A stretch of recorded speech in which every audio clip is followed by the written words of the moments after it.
Wabarakatuh. Waalaikumsalam warahmatullahi wabarakatuh. Alhamdulillahi rabbil alamin. Alhamdulillahillazi anzala as-sakinata fi qulubil mu'minin liyazdadu imanan ma'a imanihim.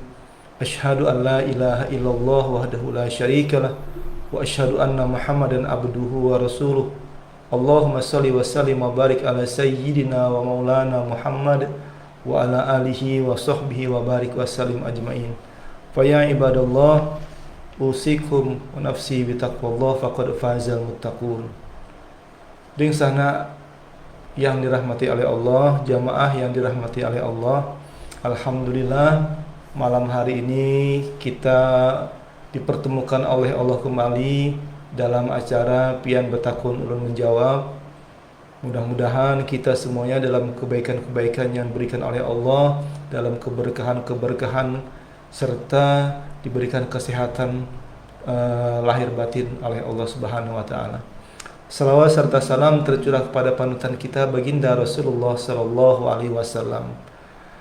Di sana jamaah yang dirahmati oleh Allah, pada malam hari ini alhamdulillah kita kedatangan seorang ustadz muda yang beliau jebolan dari Universitas Kairo, yang insya Allah beliau ini adalah, nantilah beliau menjelaskan atau memperkenalkan diri secara langsung. Kalau saya yang menjelaskan nanti salah-salah tuh Ustaz. Iya, seperti itu ya. Baik jemaah yang dirahmati oleh Allah, insya Allah pada kajian kali ini kita akan membahas tentang sihir ain. Apa sih itu sihir ain, nanti dijelaskan oleh Ustadz kita, yaitu Ustadz Fatkholis. Kepada Ustadz Fatkholis, sebelumnya saya sapa dulu nih Ustadz, apa kabarnya nih? Alhamdulillah. Alhamdulillah khair ya. Gimana keluarga, sehat juga? Alhamdulillah ya Allah. Anak berapa Ustadz? Alhamdulillah baru 3 Ustaz. Baru 3 ya. Dari satu istri atau berapa? Satu istri. Doanya Ustaz. Itulah jamaah. Beliau ini bagi saya sudah tidak asing lagi, sudah tidak jauh lagi. Artinya saya menganggap beliau ini, walaupun beliau sampai ke negeri Mesir sana, tetap adik saya gitu. Tetap saya anggap sebagai adik. Makanya saya sering memanggil beliau ini dengan sebutan Tole. Nah, gitu. Beliau juga sering menyebut saya dengan Akang gitu atau Kakang gitu. Baik, untuk lebih mempersingkat waktu kita, kepada Ustadz Fatkholis silahkan memperkenalkan diri dan nanti langsung menyampaikan apa yang mau disampaikan. Silahkan Ustaz. Bismillahirrahmanirrahim. Assalamualaikum warahmatullahi wabarakatuh. Waalaikumsalam warahmatullahi wabarakatuh. Alhamdulillahirabbil alamin wa bihi nasta'in ala umuri dunya waddin. Wassalatu wassalamu ala asyrafil anbiya'i wal mursalin sayyidina wa maulana Muhammadin wa ala alihi wa ashabihi wa man tabi'ahum bi ihsan ila yaumiddin. Allahumma aftah lana qulubana wa alhimna rushdana wahdina ila siratal mustaqim.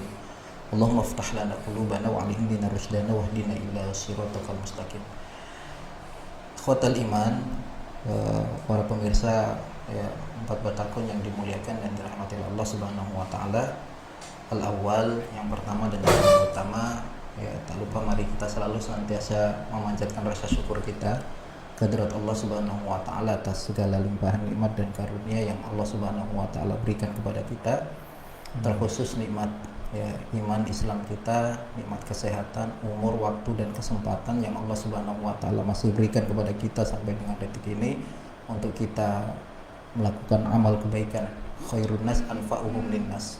Sebaik-baik manusia yang memberikan kontribusi terbesarnya untuk ya, umat ini, untuk kebaikan ya, untuk hal-hal yang positif tentunya.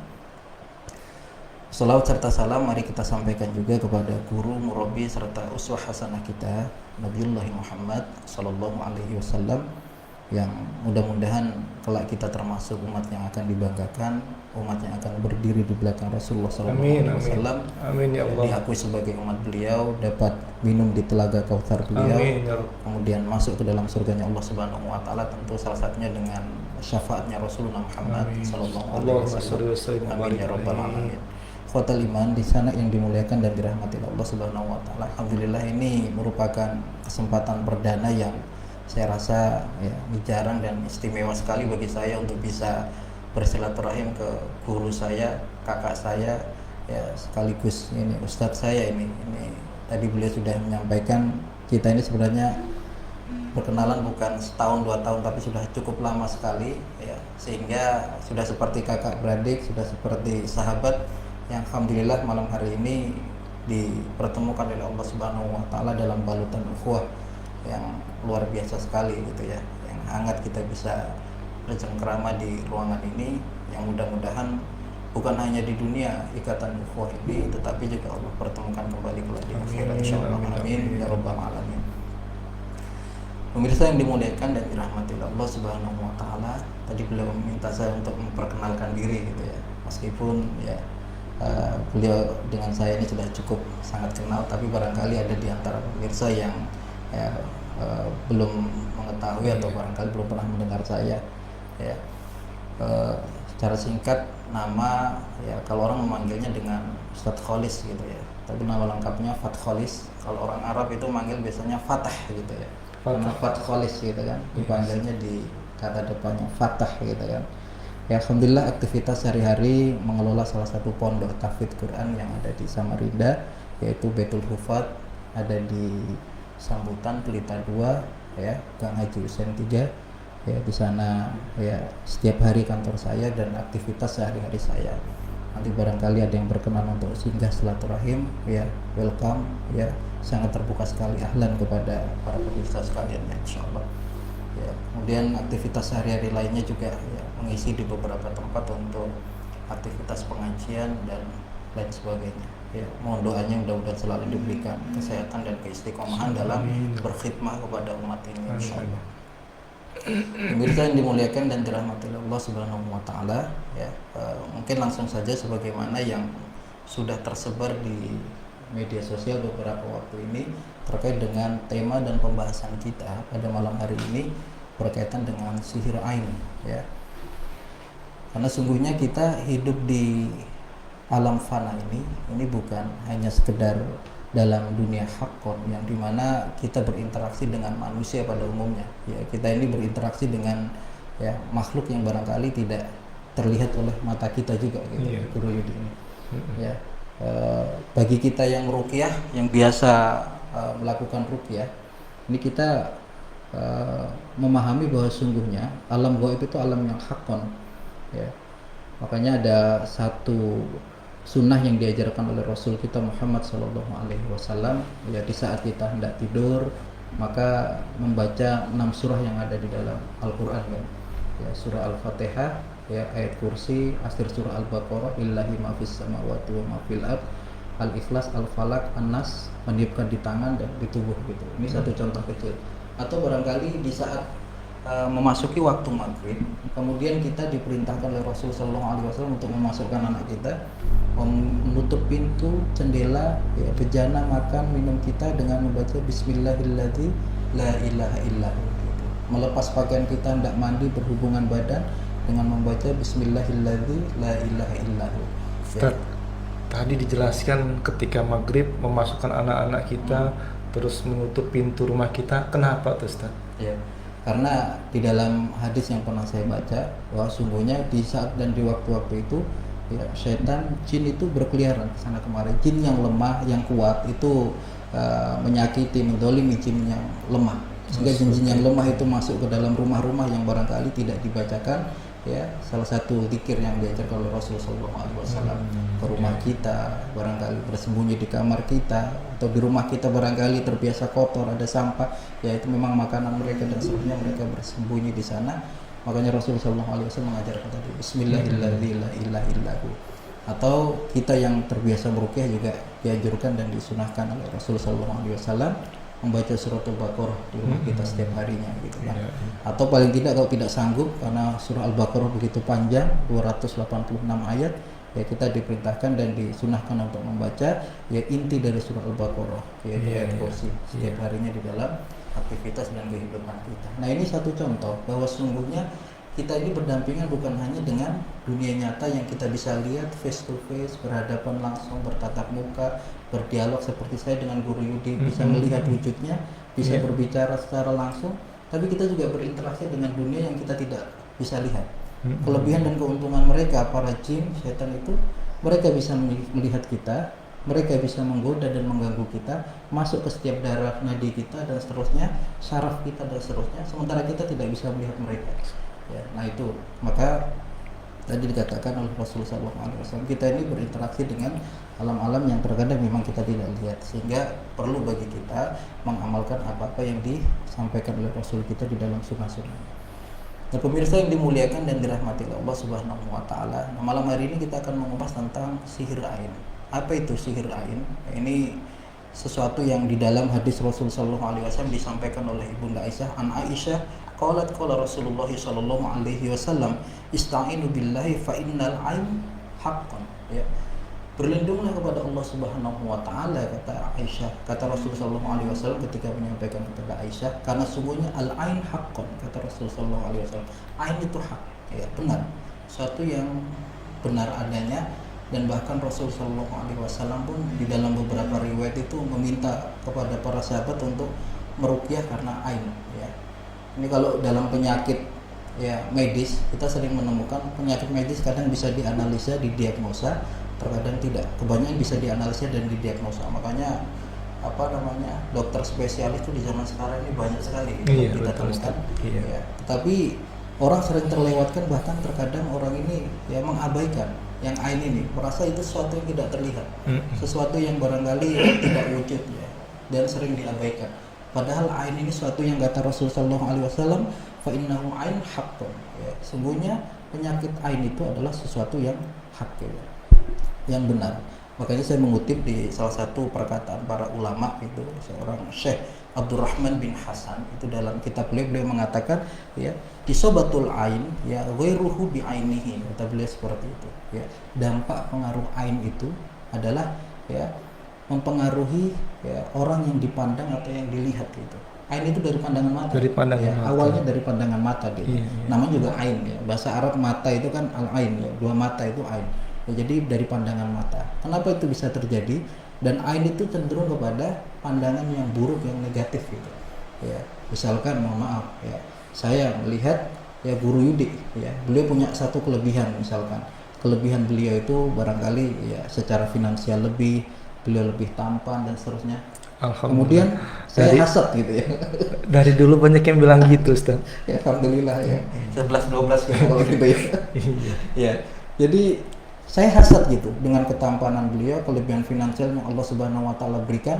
Nah, kemudian pandangan hasad saya itu, ya saya melihat beliau. Ya, beliau ini biasa saja, tapi karena saya ini ada menyimpan rasa hasad. Hasad itu rasa dengki, benci, tidak suka karunia yang Allah berikan kepada beliau, maka pandangan mata itu akan dapat berpengaruh kepada beliau. Itu ain itu, yang seperti itu. Dan banyak orang terkena seperti itu. Ya, makanya kata Rasul, walaupun beliau yang memandang kita tadi tidak mempunyai ilmu sihir, ya, tapi lantaran ada penyakit hasad, ada rasa hasad dalam hatinya, kita bisa kena gitu. Bisa kena. Nah, maka nanti kita akan bahas ya. Penyakit ain itu ada dua tipenya gitu kan. Ada ainul insi, ada ainul jinni gitu. Nanti kita akan bahas Nah, maka orang yang dia barangkali baik-baik saja seperti beliau, tapi karena melihat pandangan mata saya dengan hasad, ya, tapi barangkali juga beliaunya ya secara keimanan, misalkan itu ya, secara keimanan dan juga secara amali ubudiyahnya agak lemah, maka itu akan cepat mengenai orang tersebut. Dalam hadis Rasulullah SAW mengatakan, la hasada illa fitnatain. Tidak boleh hasad kecuali kepada dua golongan saja, kata Rasulullah SAW. Yang pertama, rajulu atahullahul Quran wa huwa amalu bihi yunfiqu amaluhu, ya. Orang yang Allah karuniakan Quran, yang kemudian dia mengamalkannya, anaul lail wa anaun nahar, ya, dia amalkan Quran itu siang dan malam. Nah, itu kita boleh. Dan itu iri dalam wilayah yang positif. Atau yang kedua, rajulu atahullahul mal, orang yang Allah karuniakan harta, tapi hartanya itu digunakan untuk berderma, untuk digunakan berjihad di jalan Allah Subhanahu wa taala, maka kita boleh iri dalam kerangka yang positif seperti itu. Jadi cuma dua itu saja, selebihnya nggak boleh gitu. Ya, nah makanya di sini kemudian beliau mengatakan makhudatu min ana ya'inu isobatu bi ainihi. Ini kata Syekh Abdurrahman bin Hasan tadi melanjutkan kata beliau. Ya, jadi ain itu diambil dari akar kata ana ya'inu, dan dampaknya isobatu bi ainihi, dampaknya kepada orang yang dilihat tadi, yang ditatap padanya. Maka wa asluha, ya, asalnya ijabul an, ya, bisyai'in, yaitu ya ijab itu apa ya, kalau bahasa kita orang kita itu takjub. Saya takjub, saya kagum. Ya, bahasa kita untuk masyarakat di sehari kita itu ya asal kata ain itu wa asluha kata beliau itu ijabu ya ana ya bisyai'in, kita takjub dengan sesuatu apa saja, apakah takjub dengan ketampanan, takjub dengan harta yang dimilikinya, takjub dengan kedudukannya, takjub dengan kelebihan kepintarannya. Kan banyak orang pintar sekarang ini ya, kita kagum, takjub ya, kemudian kita ya tanpa sadar ya dengki kepada orang tersebut. Ya, di masa Rasul Sallallahu Alaihi Wasallam itu ada yang pernah terjadi nih di masa Rasul Sallallahu Alaihi Wasallam, seorang sahabat Rasulullah Sallallahu Alaihi Wasallam ya. Nah, nama sahabat itu disebutkan di dalam satu riwayat itu adalah ya Amir ya. Nah, suatu ketika sahabat Amir ini ya, dia melihat ada seorang sahabat ya, yang mohon maaf gitu mandi, tapi barangkali mandi tidak melepas seluruh pakaiannya, sebagian auratnya itu terlihat, sehingga sahabat Amir itu mengatakan, aduhai ya, sungguh dalam hidup saya baru sekali ini melihat orang yang memiliki tubuh seputih ini gitu. Ini sahabat laki-laki sama laki-laki. Nah, sahabat Amir itu kemudian mengatakan seperti itu, baru ini saya menemukan ada orang yang memiliki tubuh yang sangat putih. Setelah dia mengatakan itu, nah sahabat yang dipandang itu namanya Tufail ya. Tufail itu kemudian secara tiba-tiba dia pingsan, dan setelah itu ya dia seperti orang yang linglung gitu. Nah, maka dipanggillah Rasulullah SAW untuk melihat kondisi Tufail ya, dan diceritakan oleh sahabat yang lain, tadi Tufail seperti ini, dia mandi dan seterusnya, ada sahabat yang lain dan seterusnya, sampai pada akhirnya Rasul kemudian mendatangi sahabat Amir tadi dan mengatakan seperti ini kepada Tufail, kenapa engkau mengarahkan hasad engkau kepada saudaramu, dan kenapa engkau tidak mengatakan barakallahu fihi gitu. Ya. Jadi kalau kita takjub kepada seseorang, takjub kepada sesuatu yang diajarkan oleh Rasulullah SAW itu ya, bukan mengundang ketakjuban itu, tapi berdoa kebarokahan, barakallahu alaihi, barakallahu fiik. Ini yang diajarkan oleh Rasul sallallahu alaihi wasallam. Pemirsa yang dimuliakan dan dirahmati oleh Allah Subhanahu wa taala, oleh karena itu dalam satu hadis Rasul sallallahu alaihi wasallam, ya kita semua hafal hadis ini insyaallah. Ini hadis Arba'in Nawawiyah yang ke-35.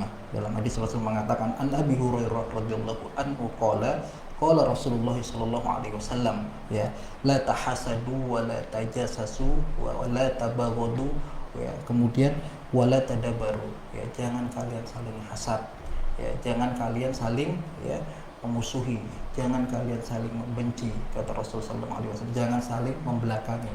Membelakangi itu berdiam diri, tidak bertegur sapa dengan saudaranya ya. Tapi disebutkan yang pertama oleh Rasul sallallahu alaihi wasallam, wala tahasadu.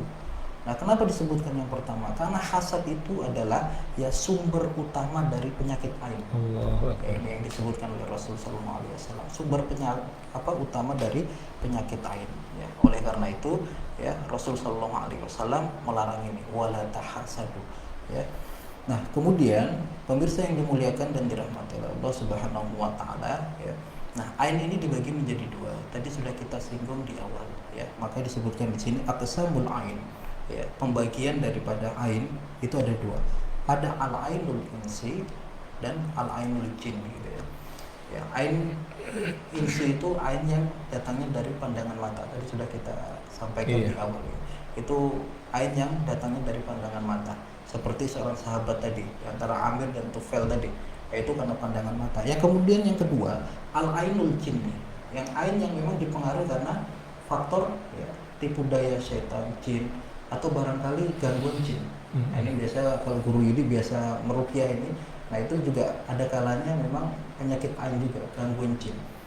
Rasul sallallahu alaihi wasallam pernah satu ketika beliau punya seorang khadimah ya. Yang khadimat itu dilihat oleh beliau itu wajahnya itu sangat kusam ya, murung, diam, kusam wajahnya. Kemudian Rasul sallallahu alaihi wasallam mengatakan kepada yang lain, tolong ruqyah orang ini, karena sungguhnya orang ini ya terkena ain gitu. Jadi kalau kita melihat ada orang yang wajahnya kusam, ibadahnya susah ya, dan seterusnya, ini memang bisa jadi karena pengaruh ain ya. Atau ya, susah juga membedakan orang yang terganggu ya jin dan seterusnya dengan karena ain gitu, karena gangguan jin juga ya, kurang lebih hampir sama ya, biasanya seperti itu. Nah, Rasulullah SAW dulu seperti itu. Ketika ada seorang wanita yang wajahnya kusam, hanya diam saja, kemudian ibadahnya susah, maka beliau katakan ruqyah orang ini, karena sesungguhnya orang ini terganggu dan dia terkena ain gitu. Ya, jadi ain itu ada dua. Ada ainul insi dan ainul jinni. Ain yang memang karena pandangan mata hasad seseorang tadi. Yang kedua karena memang gangguan ya jin tadi, maka dinamakan ainul jin. Iya. Ada kasus, Ustaz. Kasusnya itu hampir sama dengan cerita dari sahabat tadi itu ya, Amir sama Tufail tadi itu, bahwa karena pujian gitu. Iya. Walaupun dia sebenarnya tidak apa namanya, tidak ada perasaan ingin membenci atau hasad tadi. Ada kejadiannya gini, Ustaz. Ketika anak dia, seseorang ini punya anak, Ustaz. Anak ini comel ya, comel, lucu lah. Lalu dikasih pakaian-pakaian yang bagus sehingga dibawalah anak ini ke mall, Ustaz. Nah, ketika di mall itu kan anak ini kadang-kadang dilepas, dibiarkan jalan gitu. Ada yang suka, ada yang apa namanya, pengunjung mall itu memuji, ih cantiknya, ih bagusnya, ih ternyata begitu dia bawa anak tadi, orang tua tadi bawa anaknya pulang ke rumah, anak tadi tiba-tiba ini panas badannya, rewel malamnya itu. Ternyata bisa jadi, Ustaz ya, ketika ada pujian-pujian seperti itu, walaupun sebenarnya tidak ada keinginan bagi orang yang memuji tadi untuk membuat dia sakit, ternyata pujian tersebut juga bisa membuat anak tadi sakit. Penjelasannya gimana, Ustaz? Nah, itulah yang tadi kita sedikit sampaikan, itu namanya ainul insi gitu ya. Ain karena pandangan mata manusia ya. Ini makanya untuk para pemirsa sekalian, berhati-hati kita ya memajang foto anak kita ya, termasuk memajang foto, ya, Ustaz? termasuk memajang foto di FB barangkali ya, atau dijadikan sebagai picture di WA barangkali, atau sering memajang foto kita di Instagram dan seterusnya ya, yang barangkali termasuk saya, Ustaz. ya, nggak apa-apa, Ustaz. Kita sudah berumur ya, tapi ya ini juga sekali lagi memang larangan ya. Larangan kenapa ya? Harapannya kita terjaga dari hal-hal yang tadi, hasadnya seseorang itu. Ya, foto kita barangkali tidak berpikir sejauh itu. Iya. Ya, tidak berpikir sejauh itu bahwa itu akan berdampak dan berefek kepada tadi ainul hasadnya seseorang tadi kepada diri kita gitu kan. Nah, maka memajang foto anak kita, memajang bahkan mungkin foto diri kita. Mohon maaf, kita yang diberikan barangkali ada di antara para pemirsa yang kelebihan dengan paras cantiknya, tampannya ya, kemudian belum lagi ditambah nanti dengan keterangan di bawahnya itu dia sebagai ya sukses secara finansial dunianya, sukses secara karirnya dan seterusnya. Orang memandang itu dengan ada pandangan hasad dan seterusnya, maka akan dapat berpengaruh. Saya sering mengalami, mohon maaf ini pengalaman pribadi saya ya, karena saya ini seorang guru dan juga seorang ustadz di salah satu pondok ya, tahfidz ya. Kita ketika rapat, saya sering mengungkapkan kepada para asatis ya, ini santri A ini dia memiliki kelebihan yang luar biasa. Kita puji, ini bukan sekali dua kali. Saya mengalami seperti itu. Santri ini luar biasa, prestasinya melonjak ya, kemudian hafalannya melejit ya, akhlaknya juga baik ya. Tidak begitu lama ya, 1 bulan atau bahkan lebih dari itu, setelah itu anak itu drastis anjlok gitu, menjadi anak yang malas dan sebagainya, itu berkali-kali ya. Akhirnya kita pun mengkaji dan kita belajar bahwa ini barangkali atharul ain tadi ya, pengaruh dampaknya ain. Makanya kalau kita menemukan keistimewaan, kelebihan, makanya dalam hadis ini saya kutipin dari hadis Rasulullah sallallahu alaihi wasallam, an Amir bin Abdullah qala Rasulullah sallallahu alaihi wasallam, idza ra'a ahadukum min akhihi, apabila kalian melihat saudara kalian, kata Rasul sallallahu alaihi wasallam, au min nafsihi, atau melihat kelebihan dalam diri kita ya, au min malihi, atau bahkan mal kita, harta kita, finansial yang Allah karuniakan kepada kita ya, mayujibuhu, dan membuat kita menjadi takjub ya. Makanya ini kan takjub itu ada penyakit yang dilarang oleh Rasulullah SAW. Ujub, kita sering katakan seperti itu. Ujub itu kan senang dilihat orang lain ya, bangga ya, kemudian menjadikan kita terkadang ya takabur gitu kan ya, itu diambil dari takjub gitu kan ya. Mayujibuhu, kemudian menjadikan kita takjub, wal yubarrikhu, kata Rasulullah SAW. Maka berdoalah untuk mereka, maksudnya saudara kita tadi, harta kita ya, kemudian diri kita, ya, berdoalah dengan yubarriku, agar Allah Subhanahu wa taala berikan kebaikan dan keberkahan. Fa innal aina haq, kata Rasulullah, karena sungguhnya ain itu hak, ya, maka berdoa. Kalau di Mesir itu pengalaman saya, Ustaz, ya. Di Mesir itu setiap rumah itu biasanya ada ditulis di depannya, ya. Nah, nanti termasuk bagian dari cara mengilat atau mengobati, ya, diri kita agar terjaga dari penyakit ain. Di setiap rumah Mesir itu ada tulisnya Masya Allah la quwata illa billah. Nah, biasanya seperti itu. Kalau di Indonesia saya belum pernah nemukan itu. Ada rumah orang Indonesia itu tertulis itu. Tapi setiap rumah di Mesir, meskipun mohon maaf gitu ya, rumahnya itu tidak layak lah untuk ditempati, dengan bahasa kita jelek rumahnya. Tapi selalu tertulis di depan pintu rumah itu Masya Allah la quwata illa billah. Kalau diterjemahkan dengan kehendak Allah dan tidak ada kekuatan melainkan kekuatan Allah Subhanahu wa taala, berdirinya rumah itu, hartanya rumah itu, dan seterusnya gitu. Nah ini memang ada hadis dan dalil dari Rasulullah SAW. Kata Rasulullah SAW, ketika engkau takjub kepada hartamu, maka ya, jangan lupa untuk mengatakan Masya Allah la quwata illa billah. Ini kan hadis Rasulullah SAW. Atau dalam hadis yang lain dikatakan fajubarrikhu, ya, berdoalah untuk keberkahan dan kebaikan tadi. Kata Rasulullah. Ustaz, ini ada yang bertanya nih. Ya. Pemirsa yang dirahmati oleh Allah, kalau memang ada pertanyaan seputar sihir ain, silahkan tuliskan di komentar ya. Nanti insya Allah ketika masih ada waktu kita akan bacakan dan jawab. Insya Allah Ustaz, ada seorang yang bertanya dari Bu Sri Purwati Ningsih. Assalamualaikum Ustaz, Afwan mau nanya, jadi bagaimana cara kita bersikap, berdandan dan sebagainya supaya orang tadi tidak hasad pada diri kita gitu. Silahkan Ustaz. Pemirsa yang dimuliakan dan dirahmati Allah Subhanahu wa taala, ini nanti masuknya di bab lain kalau bagi wanita ya. Ada namanya tabarruj. Tabarruj itu ya tidak berdandan, bersolek, yang kemudian diperuntukkan dandanannya, solekannya itu untuk orang lain seperti itu. Ya kan? Kalau kita kaji lebih jauh nanti ya ini akan merembet kemana-mana, tapi saya fokus kepada pertanyaan yang disampaikan Bu Sri Purwati ini tadi, ya, bagaimana cara kita bersikap, ya, bahkan mungkin berdandan kata beliau, ya, ini ya, barangkali perlu dipertegas, apakah berdandan bersikap untuk memajang diri kita atau bahkan sekedar memang dandan ala kadarnya, ya, ini harus dipertegas lagi nanti, ya. Tapi kalau sekedar berdandan dalam rangka mohon maaf barangkali untuk suami, ya, atau barangkali selayaknya saja untuk sekedar kita layak dipandang orang lain dan seterusnya, ya sekedarnya saja dandan itu. Ya, kalau Rasulullah SAW itu kan menganjurkan kepada para sahabat, ya, dan pertama tidak menimbulkan sesuatu yang terlalu mencolok, warna pakaian misalnya seperti itu juga pengaruh. Makanya kebanyakan dari hadis-hadis Rasulullah SAW nanti kita temukan para sahabat, ya, para sahabat wanita di masa Rasulullah SAW berpakaian tidak mencolok, kebanyakan hitam, ya, yang mereka kenakan. Yang kedua, ya, tidak mengenakan, ya, wangi-wangian seperti itu yang kemudian dia lewat depan orang. Kata Rasulullah SAW, siapa yang kemudian dia bersolek, berdandan, mengenakan wangian, kemudian lewat di hadapan laki-laki, dan laki-laki itu mengatakan, aduh sungguh wangi orang ini, maka dia telah berzina sekarang gitu ya. Nah, itu kita berhati-hati juga, ya, bagi para wanita itu, ya, terlebih lagi mohon maaf gitu kalau sampai kemudian berdandan, dipajang fotonya itu di, ya, media sosial, kemudian ada orang yang barangkali takjub gitu. Nah ini mengundang ain sebenarnya.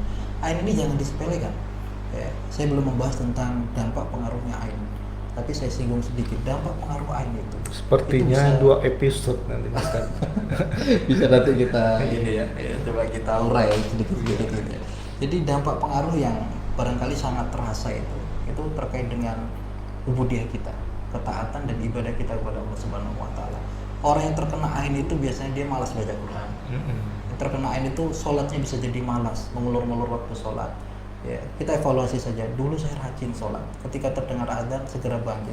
Sekarang rasanya malas, ya.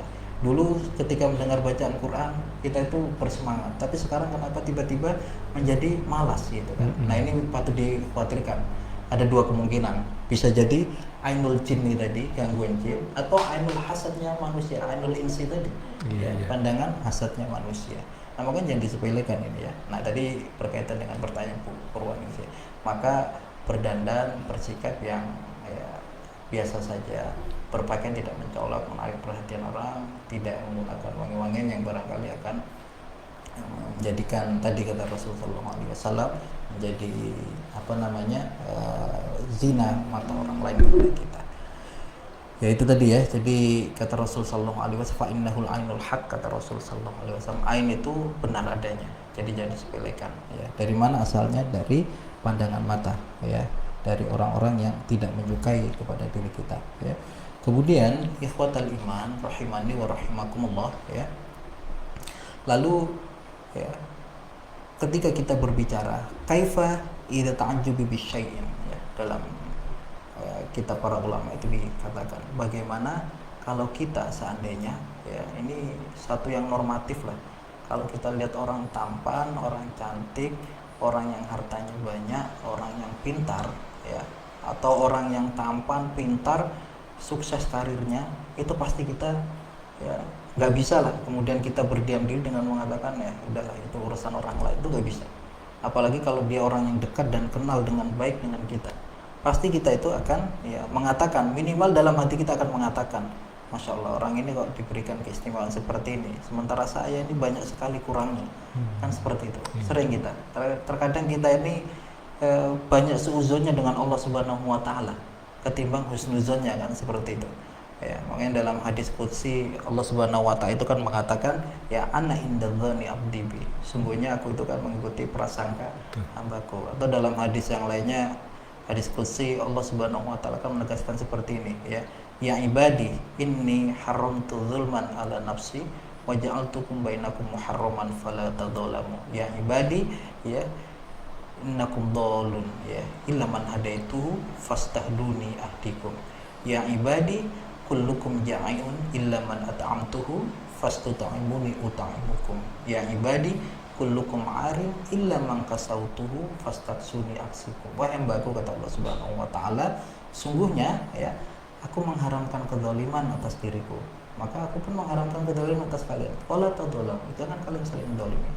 Ya ibadi kullukum dhalun, kalian semua tersesat, akulah yang memberikan petunjuk, maka mintalah petunjuk hanya kepadaku, kata Allah Subhanahu wa Ta'ala. Ya ibadi kullukum arim illa man kasautuhu fastaksuni aksiku. Wahai hambaku, kalian semua telanjang. Dalam pengertian kita semua ini hakikatnya telanjang.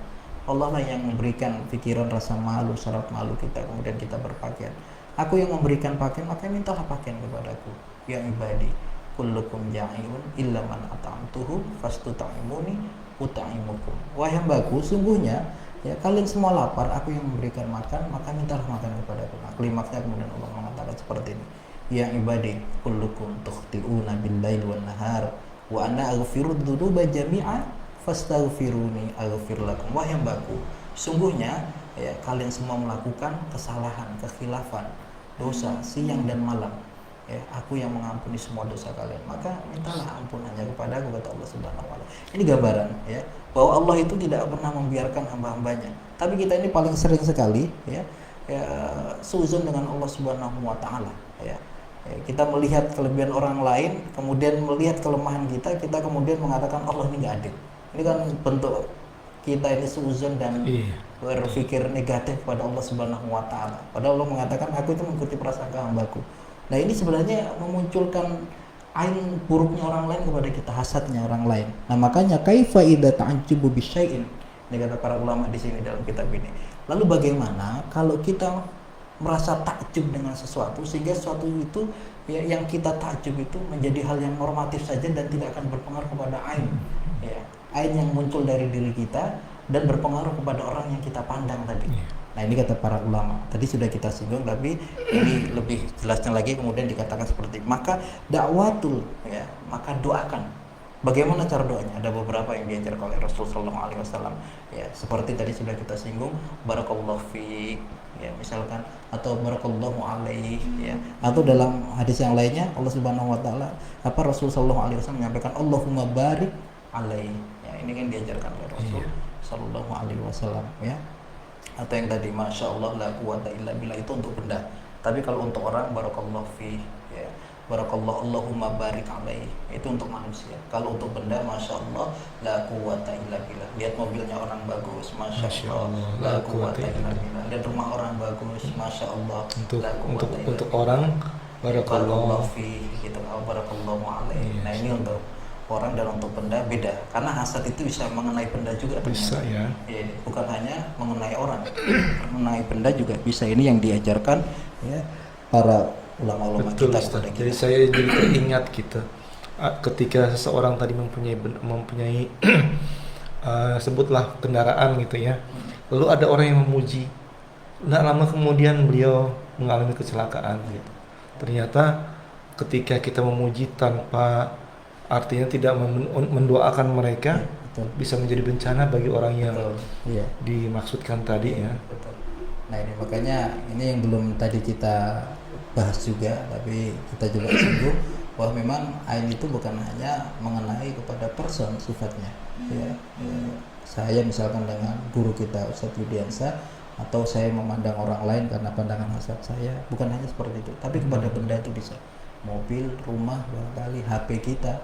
Ya, apalagi di zaman sekarang ini yang semua itu serba ya media sosial ini kan bermainnya di wilayah media sosial sekarang. Iya, betul. Orang membanggakan, takjub dengan benda-bendanya kadang dipamerkan di media sosial, ya mobilnya atau HP-nya, jam tangannya, gelangnya dan seterusnya seperti itu dipamerkan. Ya, nah ini mengundang Saking hasad. banyaknya emasnya setelah gini-gini sampai gitu ya. Inilah makanya ya, manusia sekarang ini luar biasa gitu kan. Ya, makanya ain di zaman sekarang dengan ain di zaman Rasulullah SAW sebenarnya kalau kita mau kupas itu ya kekuatan dan ya daya pengaruhnya itu lebih hebat sekarang ini ya, karena secara media mendukung. Betul. Ya, secara aktivitas amaliyah Iya. manusia interaksinya ini mendukung ya, semuanya serba mendukung ya, maka kita harus berhati-hati, bijak dalam menggunakan media sosial kita ya, kemudian bijak dalam mengucapkan kata-kata kita ya, dan bijak. Makanya dalam hadis Rasulullah SAW itu kan mengatakan seperti ini ya, masalul ladzi yadhkuru rabbahu wal ladzina la yadhkurullaha mithlal hayy wal mayyit. Perumpamaan orang yang banyak mengingat Allah. Nah, ini salah satu terapi ilatnya juga ya ini. Ya, perumpamaan orang yang banyak mengingat Allah Subhanahu wa taala dengan orang yang tidak pernah atau jarang mengingat Allah Subhanahu wa taala, mithlal hayy wal mayyit. Orang yang biasa memandang dengan pandangan hasad itu orang yang jarang zikir biasanya. Iya. Dan orang yang terkena penyakit ain itu juga orang yang jarang berinteraksi dan bersentuhan dengan zikir biasanya. Lebih mudah, dia lebih mudah menularkan dan lebih mudah tertular. Ini sebenarnya lebih bahaya dari corona ini sebenarnya ain ini. Iya, betul, Cuman betul. corona itu kan bisa dianalisa, dideteksi dengan ya ilmu teknologi sekarang ini gitu kan, penyebarannya. Nah ain ini sama seperti itu penyebarannya. Cuman barangkali ya tidak dideteksi dengan kemudian kematian, tidak. Ya bahkan nanti ada dalam hadis itu kan, ya sungguhnya ya kalau ada sesuatu kata Rasulullah SAW yang bisa mendahului takdir, maka ain itu adalah sesuatu yang bisa mendahului takdir. Ya, padahal dalam hadis kan Rasulullah SAW mengatakan ya, inna ahadakum yajma'u khalquhu fi batni ummihi arba'ina yawman nutfah thumma yakunu 'alaqatan mithla dhalik thumma yakunu mudghatan mithla dhalik thumma yursalu ilaihi malakun fayanfukhu fihi ruh bikadbin rizqihi wa ajalihi wa amalihi wa sakun aw sa'idun. 4 yang ditetapkan oleh Allah Subhanahu wa taala dalam kehidupan kita. Apa itu? Ya, yang pertama adalah ya terkait dengan ya ajal kita, ya umur kita, ajal kita, rizki kita, ajal kita, kemudian amal kita, sakin, sa'idun, susah dan bahagia kita. Ini sudah ditetapkan oleh Allah Subhanahu wa taala. Tapi ya ada sesuatu yang bisa mendahului takdir kata Rasulullah SAW. Apa itu? Aib. Ya, makanya hati-hati gitu, ya. Nah tadi ya pemirsa yang dimuliakan dan dirahmati oleh Allah Subhanahu wa taala ya, maka tariqatul lati yukhfidu bihal al-abaul atfal ya minal ain ya. Ini kemudian yang selanjutnya akan kita juga singgung adalah cara menjaga diri kita. Ya, ini berkenaan dengan pertanyaan ini Ya, dari Adi Husaini, Ustadz, kalau menyembuhkan penyakit ain bagaimana? ya. Pas betul ini Ya, pertanyaannya. ini kita ini kan ya, kita coba sedikit kupas ini ya. Tariqatul lati yukhfidu bihal abaul atfal ya. Cara ya mengilat ya, menjaga diri kita dari ya penyakit ain ya. Ini kalau kita yang terbiasa, barangkali di antara pemirsa ini ada yang terbiasa ya mengamalkan maksurat. ya. Ma'thurat atau mengamalkan zikir-zikir ringan yang kita baca di waktu pagi dan di waktu petang, ya. Ma'thurat itu bagus kita baca. Ada salah satu kalimat yang diajarkan oleh Rasul sallallahu alaihi wasallam di dalam Ma'thurat itu, ya, a'udzu bikalimatillahi tammati min syarri ma khalaq, atau dalam riwayat lain dikatakan a'udzu bikalimatillahi tammati, ya, min kulli syaiton, ya, wa min kulli ainul lamah. Kata Rasul sallallahu alaihi wasallam, aku berlindung kepada Allah Subhanahu wa taala dengan kalimat yang sempurna dari segala gangguan setan dan dari segala ainul lamah, pandangan yang buruk, yang jelek. Ini kan juga diajarkan oleh Rasul. Nah, maka yang pertama memperbanyak berzikir kepada Allah Subhanahu wa taala. Kalau Ibnu Qayyim itu mengatakan dalam kalimatnya, az-zikr linnas kalma'ul sama, kaifa halus sama idza faraqal ma. Ya, zikir bagi manusia itu seperti air bagi ikan. Kaifa halus sama idza faraqal ma. Bagaimana keadaan ikan itu apabila diangkat faraqal ma dari dalam air. Ya, maka lambat laun, ya, ikan itu akan mati gitu, meskipun tidak langsung mati. Dan manusia itu seperti itu. Manusia itu kalau dia terlalu lama, ya, meninggalkan sholat, nggak pernah baca Quran, zikir lisannya juga tidak pernah dimainkan, maka lambat laun kita itu mati sebenarnya. Mati sensitivitas kebaikan kita, mati akal sehat kita, dan mati semuanya. Lama-lama fisiknya ikut mati. Nah, ain itu juga seperti itu, ya. Dia bagi orang yang ubudiahnya bagus, maka ain itu, ya, insya Allah tidak akan terkena ain dia kalau ubudiahnya bagus, ya. Nah, maka cara mengilat, mengobati, atau bahkan cara menjaga, membentengi diri kita tadi dengan memperbanyak berzikir kepada Allah Subhanahu wa taala. Ya, salah satunya tadi a'udzu bikalimatillahi tammati min syarri ma khalaq. Yang kedua, ya. Kemudian la zuharu min ijabi ala atfal, ya. Ini kalau untuk anak-anak juga, untuk diri kita, jangan terlalu sering menampakkan, ya, kelebihan-kelebihan kita, ya, menampakkan kelebihan anak kita. Ini mohon maaf sekali, ada kalanya ibu-ibu, mak-mak ini kan suka gitu, wah, anak saya ini keluar sekolah di luar negeri, ya. Kalau masalah biaya itu kita ini sudah nggak susah lah, inilah gitu. Ada juga ibu-ibu yang dia secara nggak ini memamerkan, alhamdulillah bisnis suami saya ini sukses, ya, harta saya punya rumah di sini, saya punya tanah di sini, saya punya deposito ini nggak sadar dia ngomong seperti terkadang. Nah, seperti itu orang yang mendengar, barangkali teman-teman yang mendengar, ya, secara tidak langsung ada yang mendengar kemudian merasa, ya Allah, hidup saya ini kok susah seperti ini, dia punya pandangan hasad, ya. Nah, makanya yang kedua, jangan terlalu sering menampakkan kelebihan dan karunia Allah Subhanahu wa taala berikan, apakah dalam bentuk harta kita, kelebihan dari kelebihan anak-anak kita, suami kita, dan seterusnya, ya. Pun kalau kita menampakkan itu, kita niatkan dalam rangka untuk membantu orang lain, memudahkan urusan orang lain, ya, tapi bukan dalam rangka untuk sekedar ria, pamer. Nah, inilah yang nanti asalnya menjadi hasad dan larinya kepada ain nantinya, gitu, ya. Luar biasa sekali, Ustaz, ya, dampak dari ain tadi, Iya. terutama dari hasad tadi itu. Menampakkan kelebihan-kelebihan kita saja membuat orang lain menjadi hasad. Betul. Akhirnya membawa keburukan sendiri bagi diri kita. Betul. Ya. Nah, maka, ya, pemirsa yang dimuliakan dan dirahmati oleh Allah Subhanahu wa taala, ya, itu tadi. Maka dari itu, ya, jangan sampai kita kemudian karena, ya, nafsu diri kita, hasrat diri kita yang kuat dengan dunia ini, kemudian rasa ta'ajub kita yang begitu kuat menjadikan kita kadang nggak sadar dengan, ya, bahaya ini, ya. Oleh karena itu tadi, ya, maka jangan terlalu sering menampilkan. Nah, kalau yang ketiga sekarang ini yang terkait dengan mu'asirotnya, mu'asirot itu kekinian, barangkali di zaman Rasulullah nggak ada ini, ya. Dengan Rasulullah kan belum ada media sosial sebagaimana di zaman sekarang ini, gitu kan, ya. Nah, maka orang-orang sekarang ini menampakkan kelebihan finansialnya, kelebihan kecantikan fisiknya, ketampanan fisiknya, ya, kelebihan ilmunya, dan seterusnya itu, ya, dalam rangka memang agar orang lain takjub. Kadang malah dibikin sengaja seperti itu, ya. Kemudian di-share di media sosial dan seterusnya. Ya, nah ini, ya, yang kedua tadi, ladzuharu, tidak menampakkan, ya, kelebihan-kelebihan yang Allah karuniakan itu, tapi memang menggunakan dengan sebijak-bijaknya apa yang Allah Subhanahu wa taala berikan. Nah, kemudian, ya, cara mengilat yang lainnya, ya, selain dengan berzikir tadi, bagi orang yang sudah terlanjur terkena ain, gitu. Cara mendeteksinya bagaimana? Biasanya pengaruh nanti kepada ubudiyah, ya seperti yang saya sampaikan tadi, malas sholatnya, malas baca Quran dan seterusnya, uring-uringan terus, lihat orang itu rasanya enak dan seterusnya, nggak suka lihat orang yang baik dan seterusnya, dia tidak suka, biasanya seperti itu.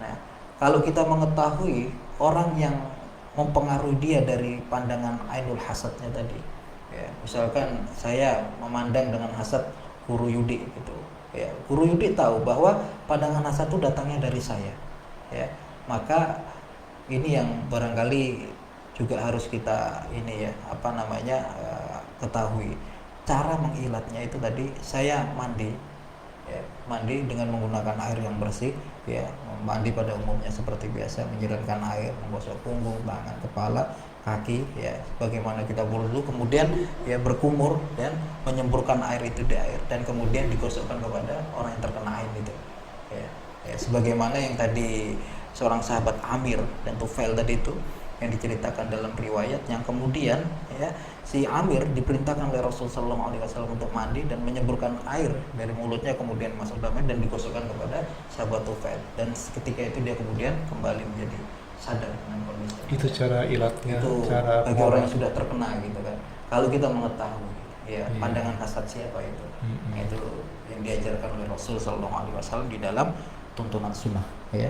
Kalau tidak kita ketahui Ustaz, caranya gimana tuh? Maka kita meruqyah seperti biasa. Meruqyah ya, meruqyah seperti biasa ya. Ya kan biasanya kita menemukan ada orang yang kalau dia membacakan Al-Quran dia panas, seperti itu. Ya, mendengar azan dia tidak suka dan seterusnya. Iya. Bisa jadi dua, memang gangguan jin, ya ainul jin itu tadi yang kita bahas tadi, ya atau ainul insi. Ya, kita tidak tahu siapa pelaku dan seterusnya, maka diruqyah sebagaimana ruqyah pada umumnya dengan baca-baca ruqyah.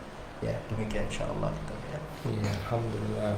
Ya, jamaah yang dirahmati oleh Allah, dengan sanak sekalian yang dirahmati oleh Allah, inilah pembahasan kita tentang ain yang disampaikan oleh Ustadz Fatholis, yang insya Allah menambah wawasan kita bahwa betapa bahayanya penyakit ain ini ya.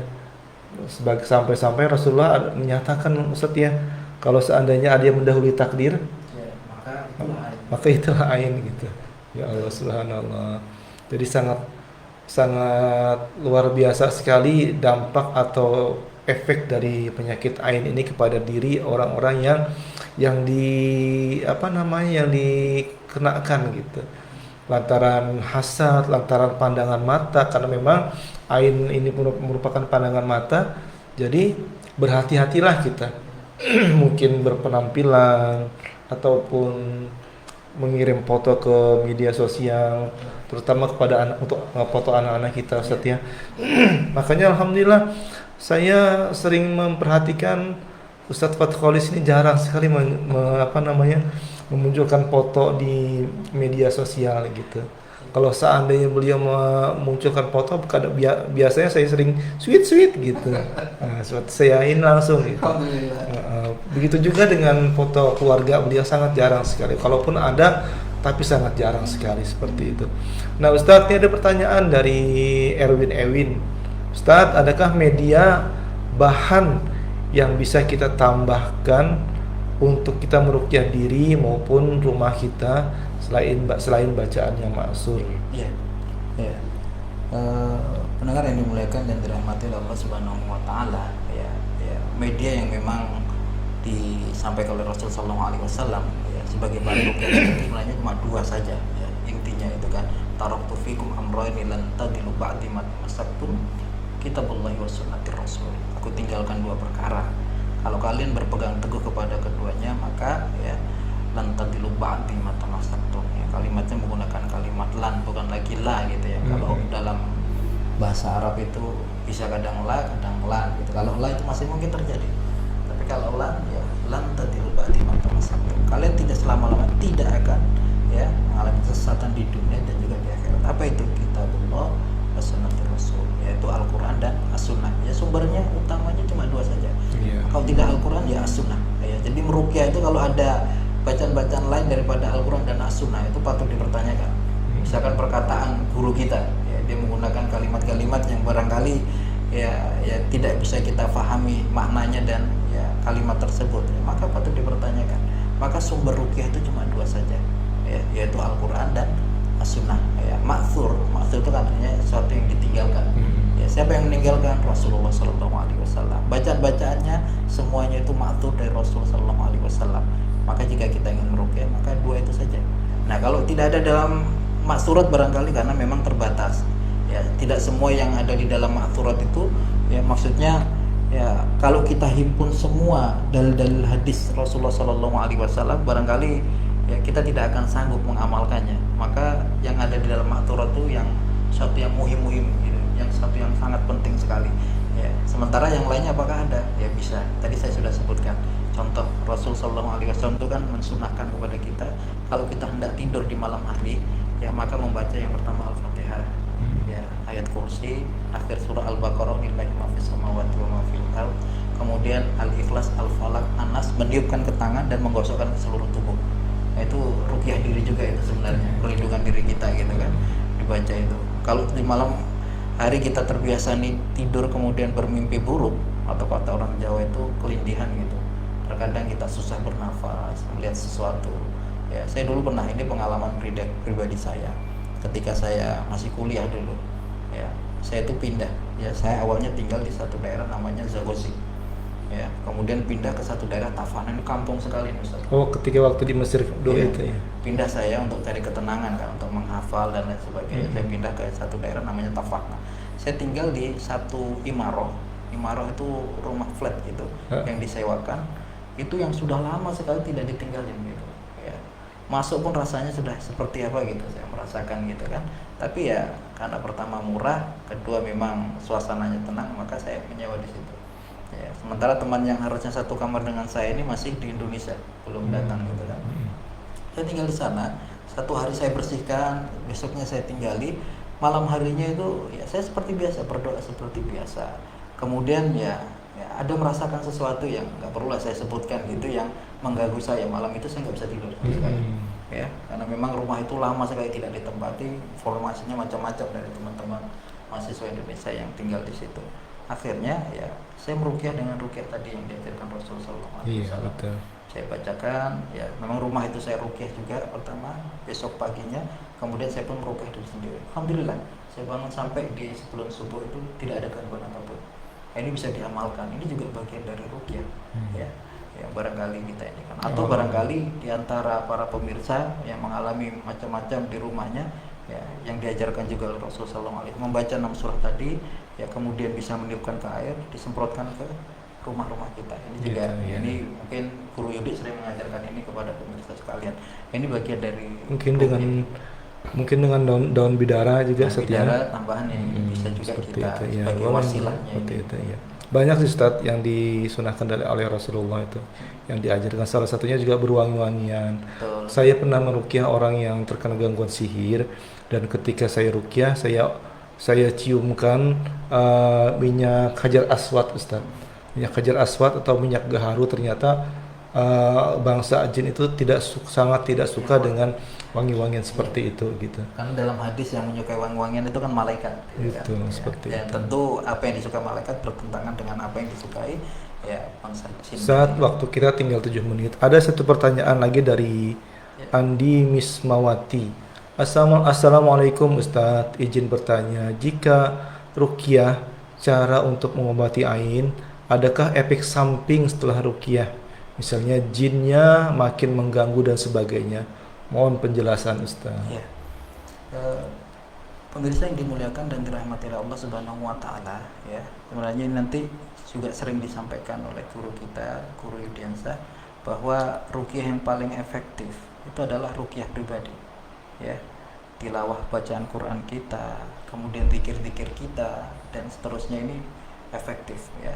Maka di dalam mengamalkan tadi bacaan-bacaan yang tadi dikatakan, kita mengobati dengan pengobatan ain, hasad dengan berzikir, ya, dengan memperbaiki husnuzon kita dan seterusnya, ya. Maka dalam amal itu, dalam hadis Rasulullah SAW mengatakan seperti ini, innallaha yuhibbul amal wa in qalla. Sungguhnya Allah Subhanahu wa taala itu mencintai satu amalan yang dikerjakan meskipun sedikit tetapi istimror, continue. Ya. Jadi misalkan tadi kita mengamalkan membaca ruqyah pribadi yang ringan, membaca 6 surah tadi, Al-Fatihah, ayat kursi, akhir surah Al-Baqarah, Al-Ikhlas, Al-Falaq, An-Nas, ya kita baca, kita rutinkan, itu lebih bagus daripada barangkali sekali baca banyak surat tapi setelah itu besok nggak baca lagi. Ya, jadi yang terbaik, innallaha yuhibbul amal wa in qalla. Maka amalkan zikir-zikir yang ma'thur dari Rasulullah SAW secara istimror atau continue, ya pagi sore dan seterusnya, menjaga lisan kita ini selalu di dalam koridor yang mengingat Allah Subhanahu wa taala dan seterusnya, ya. Nah, fadhkuruni azkurkum, kata Allah Subhanahu wa taala kan. Siapa yang banyak mengingatku, maka aku pun mengingatnya. Makna azkurkum yang disampaikan para mufassir di dalam beberapa kitab-kitab tafsir yaitu bahwa Allah selalu menjaga kita. Ya, inayahnya Allah Subhanahu wa taala selalu membersamai kita. Nah, ini makanya selain daripada mengobati tadi, ya kalau selalu ingin dijaga oleh Allah Subhanahu wa taala, maka ya kita istimror mengamalkan amal-amal yang diajarkan oleh Rasul tadi, seperti mahsur kita sebelum tidur, pagi, sore dan seterusnya, ya. Jangan hanya panas-panas di awal tetapi besoknya hilang, tapi usahakan istimror kita amalkan. Continue, Ustaz, ya. Continue. Insyaallah Allah akan jaga kita. Oke. Baik, Ustaz. Kalimat penutup, Ustaz. Silakan, Ustaz. Pemirsa umat bertakun yang dimuliakan dan dirahmati Allah Subhanahu wa taala, ya, sebagai penutup bahwa sungguhnya ya, kita tadi sudah banyak berbicara tentang al-ain gitu ya, bahwa ain itu suatu yang kata Rasul sallallahu alaihi wasallam, ya al-ain haqqun, ya satu yang benar adanya, ya sehingga kita tidak bisa mengabaikan ini. Kalau sekarang kita ini begitu khawatir, begitu heboh dengan salah satu dari makhluk Allah yang bernama ya coronavirus, ya. Tapi saya belum pernah menemukan ada orang yang heboh khawatir sekali dengan yang namanya ain ini. Padahal ini disebutkan berkali-kali oleh Rasulullah SAW dalam hadis beliau gitu, bahwa semuanya al-ain hakon gitu ya. Ain itu sesuatu yang hakon, bahkan kalau ada sesuatu yang bisa mendahului takdir, sementara takdir itu sudah ditetapkan oleh Allah Subhanahu wa taala, bikat bin rizkihi wa ajalihi wa amalihi wa sakin au sa'idun. Semua takdir, ajal kita, kemudian rezeki kita, amal-amal kita, sakir wa sa'idun, ya bahagia dan susahnya kita hidup di dunia sudah ditetapkan, tapi ada yang bisa mendahulinya yaitu ain. Tapi jarang di antara kita yang khawatir. Nah, maka di malam yang mubarakah buat kita semua, sebagai penutup ini saya ingin mengingatkan kepada diri saya pribadi dan juga kepada pemirsa sekalian yang malam hari ini ikut bergabung di dalam diskusi obrolan ringan kita. Maka mari kita jaga diri kita, keluarga kita, ya saudara-saudara kita, ya cara menjaga kita, ya itu dengan saudara-saudara kita ini tentunya tadi ya melindungi dan membentengi diri kita dengan amal-amal yang dituntunkan oleh Rasulullah SAW, dengan zikir-zikir yang tadi sudah kita bicarakan, ya tentu ketika diri kita bisa membentengi diri kita dengan zikir dan amal yang diajarkan Rasul, ya kita terhindar dari hasad dan saudara kita pun tidak akan terkena dengan hasad diri kita. Nah, yang lainnya pun demikian. Ya, maka dari itu ya mari kita jaga diri kita dari segala sesuatu tipu daya setan ini yang selalu mengganggu, ya samping kanan kiri kita, depan belakang kita, ya dan juga di bawah kita, ya. Makanya dalam salah satu hadis ketika pergi ke masjid di saat subuh hari kan Rasul mengajarkan satu doa, dan doa ini juga bagus kita baca di setiap saat. Allahumma atini fi qalbi nurun wa fi lisani nurun wa fi sam'i nurun wa fi khalfi wa amami nurun yamin wa shimali nurun tahti wa fawqi nurun. Ya Allah, berikan kepadaku ya pendengaranku ini cahaya, lisanku cahaya, hatiku cahaya, kanan kiriku cahaya, depan belakangku ini cahaya, bawah dan atasku ini cahaya. Kenapa demikian? Ketika diri kita diliputi oleh cahaya, cahaya zikir, cahaya kebaikan, kebenaran dari Allah Subhanahu wa taala, maka setan tidak akan punya peluang untuk memasuki diri kita dari arah manapun. Makanya Rasul mengajarkan doa itu dalam hadis. Semoga bermanfaat, ya, dan mudah-mudahan Allah Subhanahu wa taala selalu menjaga kita khususnya di masa-masa pandemi ini. Amin. Mari kita jaga diri kita, ikhtiar kita untuk selalu menjaga kesehatan dan seterusnya juga kita jaga, karena orang yang sehat tentu ibadahnya lebih maksimal kepada Allah Subhanahu wa taala. Semoga kebarokahan, kebaikan selalu bersama kita semua, khususnya kepada Guru Yuda, semoga selalu diberikan kesehatan oleh Allah Subhanahu wa taala, ya bisa kemudian mengembangkan dakwah ini bisa lebih luas lagi nantinya, bermanfaat. Insyaallah, amin. Demikian insyaallah dari saya, aku qouli hadza wa astaghfirullahaladzim li wa lakum. Assalamualaikum warahmatullahi wabarakatuh. Waalaikumsalam warahmatullahi wabarakatuh. Terima kasih kepada Ustadz Fatkolis yang sudah menambahkan wawasan untuk kita semuanya berupa sihir ain ini, dan ternyata sangat luar biasa sekali. Al-ainun haqqon. Penyakit ain itu adalah benar, adalah memang betul-betul ada gitu. Cuman kadang-kadang kita terlupakan setia. Kita lebih takut dengan penyakit corona daripada penyakit ain ini.